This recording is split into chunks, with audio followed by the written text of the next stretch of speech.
Well, now we want to talk a bit about the backside, one of the most important areas, but not as often highlighted here at Churchill Downs. You'll see barns back there. You see, that's where a lot of the work is done with the racehorses. There are so many people who are back there, who live back there to make horse racing a reality for the rest of us. We have Wave News reporter Fernando Garcia-Franceschini, who had a chance to meet some of the folks who call the backside at Churchill Downs home this time of year. Now he shares their stories. Uriel Cruz is spending the first couple of hours of his day spraying herbicide on the grass on the infield of Churchill Downs. It's one of the many things Cruz does as a maintenance worker on the track's backside.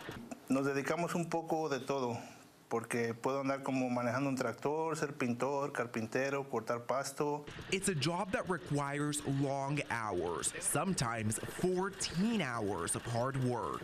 Tenemos horario de entrada, pero no de salida. Cruz is one of about 1,000 people who work on the backside of Churchill Downs. The workforce back here is diverse. Around 20 countries are represented on the backside, with most workers being native Spanish speakers. They have been really kind of the fabric of this industry, and horse racing, you know, let alone Derby, obviously, but would not be possible without them. Sherry Stanley is the executive director of the Backside Learning Center, a nonprofit located on the backside that helps many of these workers. Stanley says racetrack owners have a hard time finding people willing to work on maintenance and with the horses.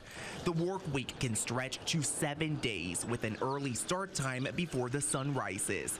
Stanley also tells me the work requires a lot of skill. You are responsible for handling these very expensive, kind of unpredictable animals. You know, they're thoroughbred horses. They can be a little skittish, so it's a big responsibility. Stanley says many of the workers on the backside came from their home countries with the skills and experience they need. So many people that come here as immigrants come from rural areas where they might not have experience with racehorses, but they enjoy working in the outdoors. They're comfortable working with animals. It's kind of a natural fit. And it was a natural fit for Cruz, who has now been working at Churchill for 5 years and hopes to do it for many more. Lo que más disfruto es las carreras, la gente, a todos los fanáticos que vienen aquí a disfrutar del evento. Fernando Garcia-Franceschini, Wave News.